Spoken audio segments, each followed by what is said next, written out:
And welcome. Oh, I'm live now. So, good afternoon again, because I think I started speaking too soon there.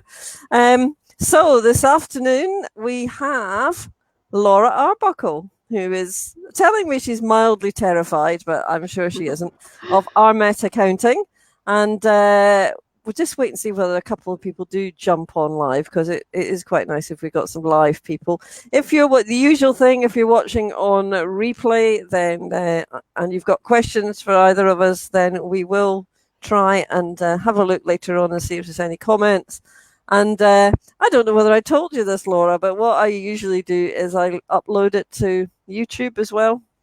And you can use that link yourself for your own promotional purposes as well, which people in the past have done. So, and I chop the bits off the beginning and the end, so it looks a bit better. But I'm not that good at it. So and I forget to put things like calls to action on the end to tell people where to find us. So anyway, but I'll try and remember to do that this time, and I can put them in the comments underneath. So we seem to have one person watching. So we'll kick off if you are ready. So, tell me about Armet Accounting and how long you've been going and how you've got to where you are now. Okay, so I started off getting on for 2.5 years ago now. I was working with a lady in Linlithgow part-time, and very kindly, for the first year I was operating, I was doing it in 2 days and working for her for 3 days. And I mean, that was amazing. She was so supportive of what I was trying to do, basically recreate what we were doing on a bigger scale in Linlithgow. So that was an amazing help, so that by the time I actually decided, right, now's the time to go it alone, I actually was off the ground and running, because I think that's the most difficult bit, really. So I've been full-time for the last almost 18 months, and that makes such a difference, just being able to have a good run at it. And so it's kind of gradually taking off, and getting to the stage now where I'm really genuinely juggling everything, which is, it's good. It's a new challenge, which it is. I think I'm stepping up to, but still have the odd panic.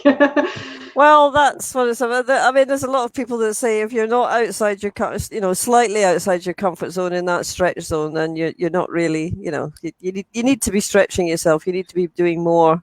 But sometimes it can be, rather than just being uncomfortable, which is what it's supposed to be, it can be terrifying, but hopefully more on the uncomfortable side. Yeah. So because everybody probably thinks they know what an accountant does.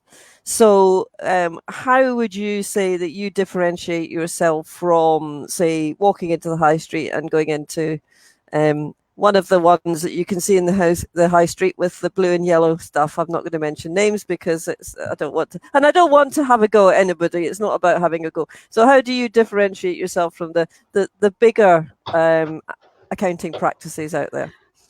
So for me, part of it is the fact that I'm an accountant and I'm also running my own business, which does give me a little bit of a step up from some accountants who are just really looking at other people's businesses, but have never actually done that for themselves. The other thing is, when you get a one-man band, which is what I am, and I don't hide from that, you kind of know that when you call me, it's going to be me that you get. I mean, there are obviously times I can't answer the phone, but I would phone you back as soon as you can. But you're always going to get to speak to me. And I have found that some people that are coming from slightly bigger accountants find that they like that personal touch a little bit more. And I've actually literally just published a blog post on this about, in fact, I did the live in the group in the week there about this guy who I'd done some work for. And I think a lot of what he said that the difference was that he was asking questions and they kind of did stuff and then said it was fixed. Whereas what I did was did some stuff, fixed it, spoke to HMRC, made sure it was fixed. And I think it was just that extra step of actually speaking to HMRC and making sure that it was done that he felt he wasn't getting with his previous accountant. So I think it's really the personal touch that And it's for me then to manage that if I do end up growing bigger, how do I maintain that relationship with people that I'm doing work for? So yes, I suppose that's the thing. I mean, that presumably there then has to be a limit if you want to continue to give that excellent level of service, which sounds absolutely fantastic, to all your clients. You're going to have to either clone yourself or or work 24/7, neither of which is desirable. So either that, or you have to compromise somewhere, or you start getting. I mean, I suppose standard bookkeeping, sort of things like that, is maybe something that so you'd have maybe a client contact, but that person is still very much involved, and so you'd almost have like a. So I mean, to be honest, I'm really quite a long way from this, but I guess where I see it going would be maybe have a little team of people, and then rather than having like lots of accountants all lined up doing what, you'd have lots of little teams, so maybe lots of little one-man bands that are just so that you'd always be contacting the same person. I don't know, it's for the future. I've really not put so much thought into it because I'm so far from there. But what is interesting is that I had never really intended to employ anybody. I had intended that I would just be me and just do my stuff, but whilst I'm not at the point of employing people yet, I can now see that there's a time that I maybe would think about it. Right. Yeah. And it's just how I then move from being just me to having an employee and how that operates. And that interests me now, when I started, I had no intention of going down that road at all. I think even when we had the business insight session, which is 3-4 months ago now, you still hadn't really made that transition at that point. No. That is a very new thing for you to be starting thinking about that, and that's quite interesting. I think I've realised that it's difficult to get the marketing process going in the first place. But once you get it going, it's also quite difficult to stop it. It's not like a tap you can switch on and off. It's kind of either there or it isn't. So, and the lead up to actually getting people phoning you is quite long. So there's a lot of planning that's going to need to be surrounding that if I want to switch it off and then switch it back on again in the future. So, easier just to keep it going in some ways. Yes. I mean, I think that's that thing now. When I did the event last week and it was tourism based, and somebody was saying, nobody ever rings up to have a chat and make a booking. They just, a booking appears. And I said, well, they've known about you for months. They've been on your website and looking at things and making decisions. And so you have that, that's all going on if you've got it all set up. And people don't phone up these days. They get on their phone or their iPad and they do stuff. But it is quite scary to think that machine is kind of ongoing all the time, and people, say, somebody's just said something on LinkedIn about they've seen me on other posts, and it's like, oh, people are stalking me. Oh my God. So for those of you who have not seen one of these before, what we do is we have a little chat, and then I send out a little questionnaire so that we've got our thoughts about how the conversation is going to go, but I don't sit here and read out the questions.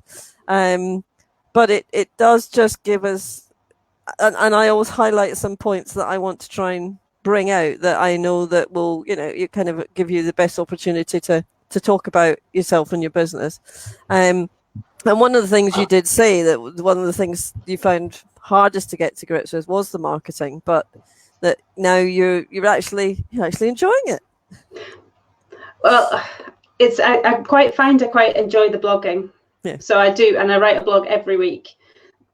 The hardest bit is coming up with the topics. Sometimes it's nice and straightforward. Somebody will ask me a question. Oh, that's a blog post. And even when I'm writing the email, really, I'm just going to copy and paste that and then play with it a bit. And I quite enjoy that. But it is time consuming. Yes.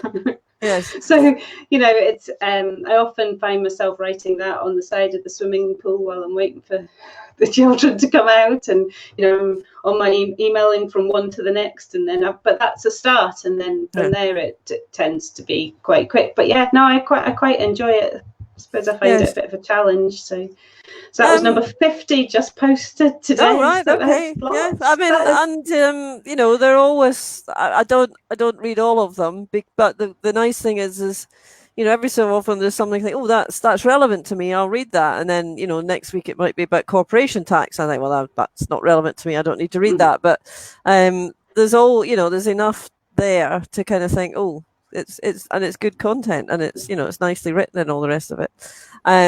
But yes, it is that sort of challenge, and I think that starts to be the kind of when I talking about the E-myth and how you are excellent at what you do at being an accountant. But it's when you come out and start a business and you realize that actually that's quite a small proportion of everything that needs to be done, and all the other things like marketing and things like that, and networking and that, and business development is incredibly time consuming and does push all of us out of our comfort zone to begin with, I think, because it's just like, oh, networking, oh, scary.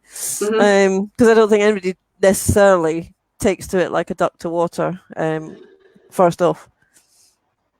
No, I found it very difficult, but it was one of the best things I could do. I think between the networking and just generally, I think it's putting your head above the parapet as well. And that in itself is quite scary. I'm not somebody who's an extrovert. I don't like drawing attention to myself. So the whole thing, even pressing the button to publish the website, was terrifying. Now, if I'd known that nobody would actually see it for 6 months, it might have been less terrifying. I suppose. You don't know. You just go, publish. I can be seen now. But somebody might not like it. Oh. It's getting over that though, and you have to grow a bit of a thick skin on that and just post it anyway. Yes, I mean, I think sometimes I care less than I used to about things like blog posts, because I used to be terrified that somebody would disagree with it or attack it or something, and actually most of the time any comment would be good. I know that people are reading it, but there's you sort of think, am I actually getting that much engagement from it? But I don't particularly want, and of course, the trouble is, we read about, people in public life whose lives are made miserable by keyboard warriors. And, you sort of think, I did actually have somebody once, it was a Saturday night, and I had a Facebook campaign running on my Wildcat Solutions page. Can't remember what it was for. I think it was for when I was still doing Sage, and I think it might have been something about Sage accounts linking or something. I can't remember. So I'd done a little campaign, and I hadn't spent very much money on it, so it can't have been going out like that much. Do you know what I mean? Because I hadn't spent more. I don't think I've ever spent more than 20 quid. And some guy just wrote me this really nasty message and said, stop bothering me. And because it was almost as if I was doing it personally to him, because maybe he didn't understand what was going on. But maybe that's a result. If he's taken that and read it personally, then you've got your maybe not your ideal client, right? That's not the guy you want. No, but even if he's decided to definitely don't want that, that's a result too. Yeah. But I don't. All you had to do was click on the thing, don't show me this anymore, and you won't see it anymore. And I got all kind of like, like my heart was kind of going, and I was thinking, for goodness sake, it's one person. It's like when I once ran a course and a lot of things went wrong. We couldn't get connected to the internet in the place we were in. It's just like, and there was like 10 people on the course, and I got 9 stellar reviews. Stellar, but that's nine perfectly good, 4s and 5s and all the rest of it, and one who just said the whole thing was, and of course I'm like, and you focus on the one that has a criticism. It's actually more about them than it is about you. But anyway, we're talking far too much about me. So yes, we talked about your blogs and your blogging, and that's something, as you say, you are really really enjoying doing it. I think one of the things you said kind of at the start, and when I have heard you speak at a networking event, was talking about how you've really helped people out of a pickle, what they've got into perhaps by trying to do something themselves. Do you want to talk a little bit more about that? Yeah, well, there's a few actually, and sometimes, as I said, this guy last week, it wasn't actually done by himself. Anyway, it's another accountant that mucked that one up. Oh well, yeah, the legions of those stories. But I quite like those ones because they're a bit different, and maybe sometimes you need to go and work out what's happened, and okay, so I've worked out what's happened, so how do I fix that, and putting a plan in place to get it fixed. So yeah, they're quite nice. The one that really comes to mind is one I did earlier in the year. A girl approached me to do a capital gains tax return on a property that she'd been renting out, and we both realised very quickly that she hadn't actually put in any tax returns for the rental income because she wasn't aware that she had to do it. So I went onto the HMRC website and worked out that we needed to use it's called the Let Property campaign, where you go back and you can do, I can't even remember how many years in one go, but you basically go to HMRC and you say, well, I've made this mistake and this is how much it should have been. And so then rather than getting every single penalty for every single tax return that you haven't put in, you kind of get an overall penalty. So you kind of, you make a proposal to HMRC and they agree it. And actually she was understandably really worried about it, but actually when it came down to it, we actually got a pretty good result in the end. Right. So yeah, it wasn't nearly as bad as either of us were expecting. So, and HMRC just agreed it. So it was good. It was fiddly, but it was quite nice because I hadn't done one of those before, because usually you do the returns obviously. So it was the same information going in, but just a different layout and a different kind of idea. So yeah, and even VAT, we've had a few come to me when they've needed to be registered for VAT, but should have been a little while ago. So to be honest, if there's anything that's worrying you, speak to an accountant, because they'll just tell you if it's a problem or not, because it might not be a problem. I had somebody come to me in a panic the other day saying, have we got a VAT return due? And they weren't even registered for VAT and needn't have been. So, it was immediately you're able to put them at peace of mind. So it's great when you can do that. Is that because of the whole making tax digital thing that maybe people suddenly thought, oh, we've all got to do this now? Is that part of the thing, do you think? No, in that instance, she'd been chatting to a friend, which can sometimes... or the man down the pub. The man down the pub, yes. We love the man down the pub. Says that I can do this. It's like, no, you've already had relief from that there. Yes. You can't do that. Oh dear.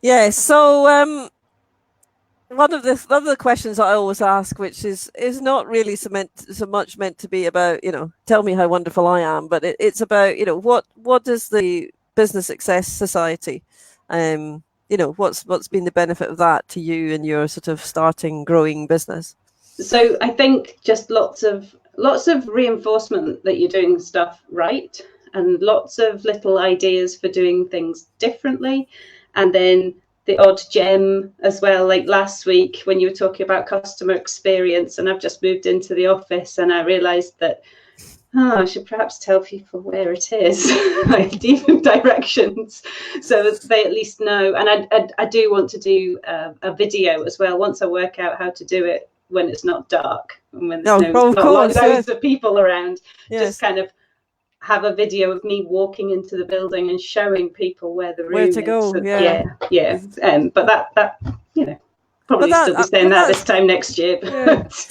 But that's exactly it. I mean, and that was the point, that I was trying to make about customer experience, is that, you once they're kind of in your office and they're talking to you, I can't tell you anything about how to do what you're doing, and you do it very well. And but it's everything else around it, how I hate the word onboarding, but it's actually a really good word for it. That customer acquisition piece. And I know that you're like me anyway. You're very process driven, but you're also kind of regulated.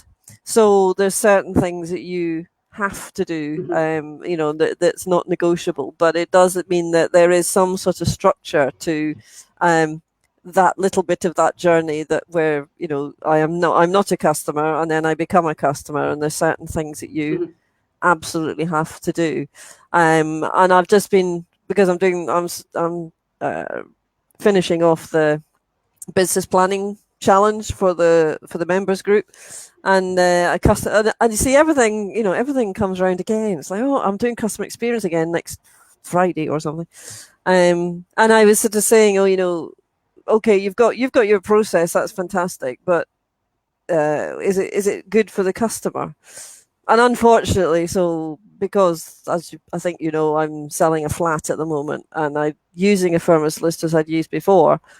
Oh, we need your passport. Oh, you need to come to Edinburgh. Yes. Oh, and I said, but I've done that before. I've had to do money laundering with you. Oh, your passport is out of date now. We need to see it again. And I was like, and I'm thinking, they have no choice. They have to do that. But it was for the customer.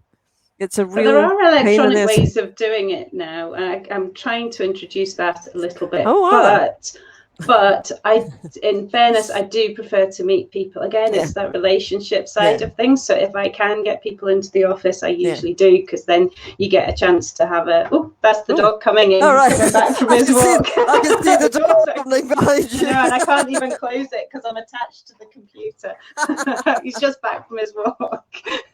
Now he's having a drink of water. You can probably hear that as well. That's fine. But yes, you have to do it. And every time you have a new engagement with somebody, so if somebody was doing corporation tax already, but we did VAT, if the passport's gone out of date again, I would need to go and do that again. Yeah. So. Yes. It was fine, and actually I went in and met one of the other parts. Sorry, the dog's slurping's really funny. She's obviously really thirsty. I'm going to close the door as well. He's got water downstairs. He doesn't have to come up here. Yes. So one of the things, and I am bringing this out of left field because I only thought of it, but don't panic. I only thought of it like sort of 5 minutes ago when you were talking, is that with the onset of AI, artificial intelligence, and automation, they are saying that people like accountants and lawyers are going to be largely redundant. I don't think it's going to threaten you in your working lifetime, but how far do you think AI could go in terms of doing some of the things that you do? Oh, it could do a lot. It could absolutely do a lot of the simple stuff, but the tax system in this country is so complicated. I don't know, without simplifying it, how would a computer know to ask the question to do, I don't know, so many little layers of different things that you've got this. Now he's trying to get back out again. Hold on. I'm sorry. If it's not dog I thought he'd just go to sleep downstairs. If it's Sam that's on, there's usually a cat walking across here by now or something, See, we're all human, right? And dogs. And so again, lots of people, I think, will still want to have that human interaction as well. So yes, there's a lot that can be automated, but people still want that reassurance of knowing that it's right. And I don't know, it doesn't matter how perfect the bookkeeping system is, you've still got to get things in the right place, and you can still make a horrible mess of it. Honestly, a badly used bookkeeping system is much, much worse than an Excel spreadsheet. There's a lot to be said for the Excel spreadsheet. Yes, I know what you mean. When I did Sage, occasionally I would go in and to do some training, but then you would find out that you couldn't because their Sage was just in such a mess. And I once went in. You'll love this story. I went in because somebody wanted some management reports, help to get some management reports out. Fantastic. That's what I do. I come in, and actually I knew the director and his wife quite well, which was probably a good thing in the end. So we ran some trial balances and P&L, just to kind of get a feel for everything. And there was £30,000 sitting just in missed postings. Oh, good. I said, well, any idea what that is? And they just, and their bookkeeper stroke accountant, whatever, was just useless. And, you know, there was this whole almighty mess. And I did a little bit of kind of forensic stuff of trying to kind of work out what was going on. And they were sort of there with their heads in their hands. And I said, no, well, at least you know now. If I hadn't come in, you wouldn't actually have known that the problem exists. So now you can get it sorted out. But yes, I was seeing some shockers in my time as well. That and where they have maybe used the bank statement to post their sales, but they've also raised invoices. So every sale is double counted, things like that, or things where you've done the payroll and you've posted it as a liability on the balance sheet, and then you pay the employees, so you've got twice as much payroll expense because you've actually put it in already, and then you don't match it up. Expensed it. And you don't match it up, and then so your balance sheet's massive, and then your P&L's massive, and it's a horrendous mess. And you sometimes have to go back quite a long time to fix all of that. But so. When I kind of gave up Sage, and there's all sorts of reasons I gave up Sage, people sort of said, are you going to do another accounts package? I just went, no. No, I really, really have had enough of that life. Thank you very much of trying to, and also sitting with people who had, it was that sort of thing of you can't train them in the technology if they don't understand what they're doing. Mm-hmm. You know, it's like years ago, somebody said, go do Microsoft project training. And I said, well, do they know how to run a project? Because giving them Microsoft projects not going to make them project managers. No, these things are meant to facilitate, not to actually do it for you. So, garbage in, garbage out. Absolutely, absolutely. So I don't know if we've got any actual questions. We've got a comment from Andy, who's the only one who's managed to get his name on there. So Andy gets a gold star because he's actually clicked the link, even though I kept putting the thing on of please click the link so that we know who you are when you're speaking. Has anybody got any questions for Laura, who has not been nervous at all? You've been absolutely fantastic. See, I told you it was. Once you get coming in, it just relaxed me. Yes, see, exactly. Once that's happened, I'm just going to bring in the llama for a minute. Here's my new llama. Makes him look enormous, doesn't it? He is absolutely minuscule. There he is. And compared to the llama pen, he's too tiny. So any comments or questions? But no, it wasn't a three-way interview. The dog didn't say much, Andy. Just slurped a lot. So, I mean, I have to say, it's a very nice day for going out for a walk. It's absolutely beautiful out there. I imagine I haven't actually been out yet. Yes, but very chilly, I think. Very chilly. So, I suppose to wrap up, I guess, who is your ideal customer avatar? How can we help you find new customers? So I'm really work with small businesses and individuals, so kind of one or two directors, maybe small partnerships, and obviously self-assessment returns.